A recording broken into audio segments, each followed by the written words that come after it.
both of us were a part of placements, right? And we had a big four company coming in, right? And they were saying that give me D0 or day one, and you won't believe that they had, I think, 15 positions, and not even 15 people applied.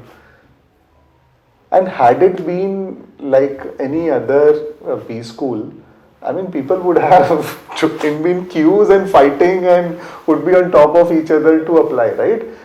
Right. So the new Gen Z or the millennials, as you see, these people would want something different, and I feel IRMA tries and gives you that exposure. There's someone who is leading a VC arm, so who puts in money. So he's our go-to person for any kind of term sheet discussions and all of that. There are people in UN agencies, there are people in multilaterals, there are people in government bodies like Niti Aayog and all of that. There are people in FMCG, there are people in fintech firms and all of that. The people have started their restaurants also. Yeah, so there are people who have started, I mean, completely different. They've started in an F&B restaurant or an hotels business and everything. So I think, yeah, that's all because of that diverse curriculum or that diverse exposure which IRMA gives us, which allows people to take those bets and follow their passion. There are people who are filmmakers from our batch. Hi, my name is Shruti Kapoor. I work at UNICEF India Country Office. Hello everyone, my name is Love Bhardwaj. I work as the National Lead Skilling and Employment for United Nations Development Program India. Hi, I'm Swapnil. I'm one of the co-founder and director at Dhwani Rural Information System. Hi, my name is Sunandan. I'm one of the co-founder at Dhwani RIS. And I'm an IRMAN. And I'm an IRMAN. I am an IRMAN. I'm an IRMA. Hi, I'm Swapnil. I'm one of the co-founder and director at Dhwani Rural Information Systems. Hi, my name is Sunandan. I'm one of the co-founder at Dhwani RIS. So both of us were roommates at IRMA, G Block. That is how both of us met. I applied all the MBA colleges. I got into TISS and IRMA. I mean, didn't thought about a specific career, but thought that it's a rural management degree. So probably we'll see, figure it out as we proceed. Didn't have any preconceived. Yeah, same for me. I think when I was going for IRMA, one of my then bosses at the startup which I worked, he said that MBA 2 years is a fantastic opportunity if you want to experiment with anything. So I had that idea that if I could start something. So I was looking forward that in IRMA, if we could do some experiments and see if that works or not. So with that thought, I came to IRMA. So I did a computer science engineering from Dhirubhai Mani College, and I joined Persistent IT Systems. And before coming to IRMA, I was working there as a software professional. And my I think objective of coming to IRMA was to apply tech engineering knowledge in the social sector. I am a chemical engineer by profession. I worked in a refinery for 6 to 8 months. Didn't like the refinery setup or the career progression. After that, I joined a startup. In that, I worked with. I was also in the tech domain, but had some exposure to the social sector. That intrigued me to if I can know more about the sector, and I happened to come across IRMA. So that's how I landed up at IRMA.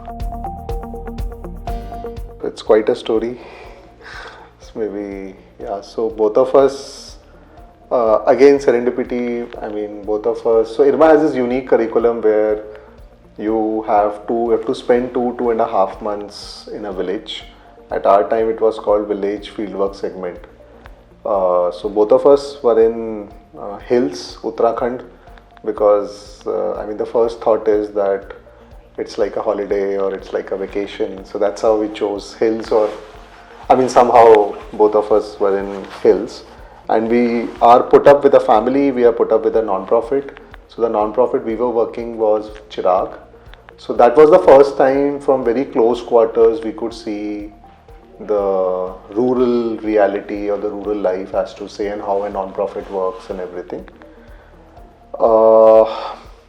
So during the entire internship there, since both of us had that tech background or were techies, we used to see everything from a tech lens. That is there an opportunity via tech if we can make it better.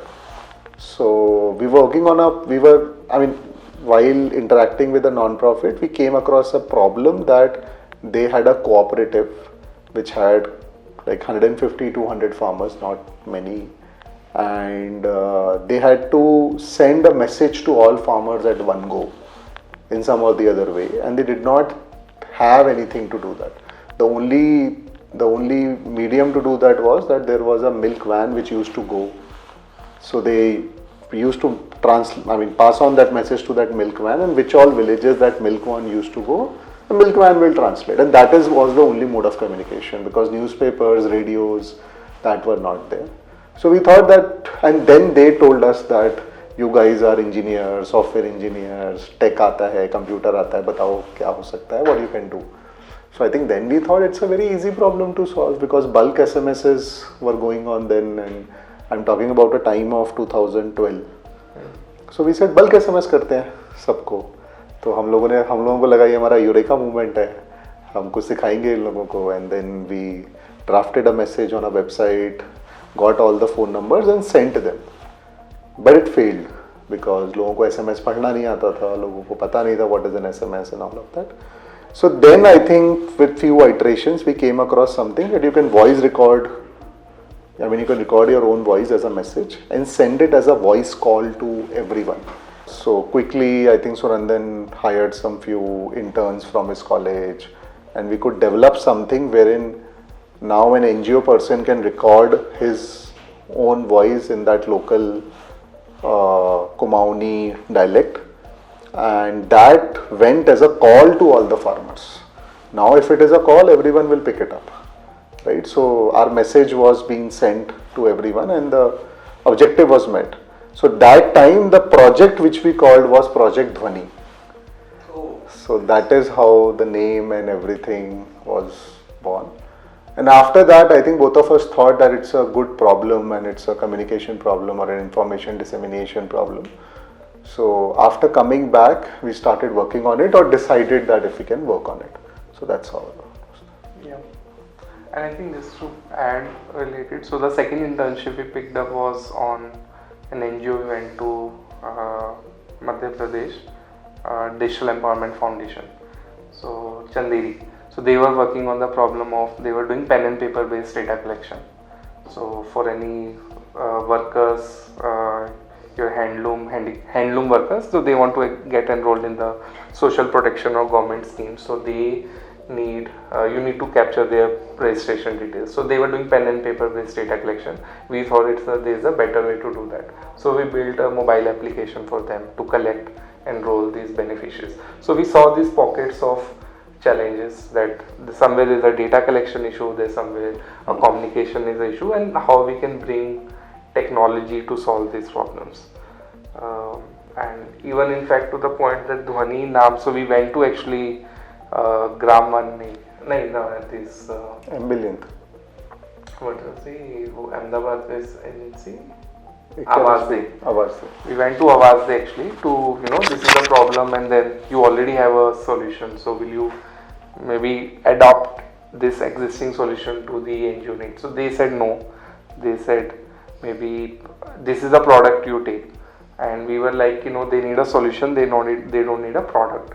So then we kind of builded a product around it or customized solution around it, and the first solution we built was on IVR solution. That's on the name Dhwani also came in. So in my perspective, I think today also, I think the people, so IRMA has this very, I don't know how to describe it, but it's a very close-knit community or a close-knit bond. Not only with the batchmates where you stay or plus minus one batches, but also to an extended community of alums whom you would have never met. So I think our entire initial business or still today, I think a lot of our relationships are with alums, and you will never hesitate in reaching out to an alum whether you have not, I mean, if or not you have spoken to them or not, you will never hesitate to reach out to an alum. And apart from professional, I think there are multiple personal areas, not only with us, or I mean, we have seen many alums or students where alums would go at any length to help that individual or to that group. And there has been many instances which has happened. So IRMA is a different family altogether in that ways for us. And I think had played a huge role. It's been what now, 10 years we have graduated, we have passed on. But I think never, I mean, it doesn't look that it's been 10 years. The bond we shared with a lot of faculty members, with the alums, with our batchmates, I think it's very different. Yeah, I think same, I think very close community, and they were the ones who initially trusted us. I think one of the first few project we got was on the trust, because you are IRMAN, so you will not do anything wrong. I think that was the connotation. Initial, I would say, I mean, initial are maybe 10 clients were all because of this trust that you are in IRMAN. And I think there were and two. You understand social and tech. So I think till today, and if I can take names, so Raghu and Shiv, who have started Catalyst Group of Foundations, and I remember this conversation when we had just gone to Bangalore and had knocked at their door that we are starting something. They said that when you came in, we saw us in you, because whatever 20-25 years back then, both of us had then started Catalyst accordingly. So I think that trust or that empathy keeps us going. I think again, if I reflect back now, 2-3 things which has helped us, obviously when we have spoken about that alums, we could reach out to any alums and all of that. Other thing is, I think we were also encouraged.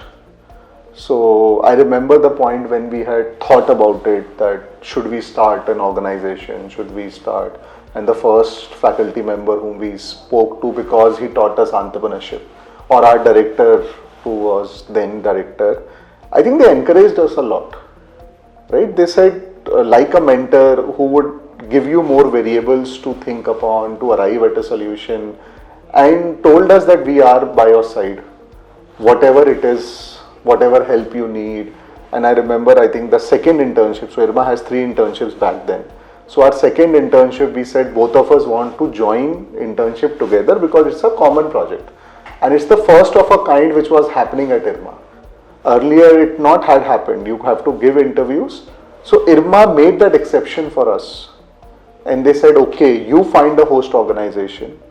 You find a specific professor who is willing to evaluate, and you do your own thing, which is now has become, I think a lot of batches are now taking up their own projects. So that kind of, I don't know, flexibility any college would go in to change their rule book just because of 2 students or because of whatever. So I feel even that intent of flexibility, I would, if I look back, if that would not had happened, we would have joined another common internship. We would have got a PPO, we would have taken our placements, and maybe Dhwani would not have been there. That is one. Second is, I think we took up a yatra, and if Sunandan wants to talk about it. So even after graduating from IRMA, because both of us, first of the kind, I mean, we may have businesses in the family, but it's a huge leap. Today it's different to take up entrepreneurship. So we were not very sure. And we had jobs, like we had offers to join. So that dichotomy, that whether you want to do the dilemma to do this. So I think someone decided told us that why don't you talk to 10 IRMANs. Because talking to IRMANs is easy, you can knock on the door. So I think we took up a yatra, and so then if you want to talk about it, we started from... Yeah, we took a bus journey from Delhi to Ahmedabad, Bombay, Bangalore, Hyderabad, Chennai, and then returned back. And in the process, we met a couple of IRMANs and asked that, hey, we want to start this. We are thinking to start this. Will you back us? And I think and we were always saying, yeah, this is a good initiative, and we will back you. So I think we finally took that call that let's start this, and then the people will somehow support. Yeah. So I think what we were looking in that journey was validation, self-validation kind of a thing. And when we said backing up, we said if these are the services which we are offering, do you feel that will you be willing to pay for it? And is there a need? So that was the kind of validation. And after that journey, I think we got 3 to 4 projects from IRMAN. So then it became a no-brainer that if whatever we want to start, there are people who are willing to pay for our services, then I think we started. I mean, we had this clear idea from starting that we want to set up as a professional, for-profit company working in this space, and that's how I started Dhwani. I think one is because we always, when one of the competitive edge when we pitch it to our customers, we say that we have people who understand tech and social. So there are some IRMANs when before in their previous avatars before joining IRMA, they would have either been a computer science engineer like myself, or someone who have worked maybe in a 2 to 4 years in an IT company like Infosys, TCS, and then joined IRMA, and IRMA would have given some exposure, some context. So they join us as a project manager. So that is when we at least hire, we look for.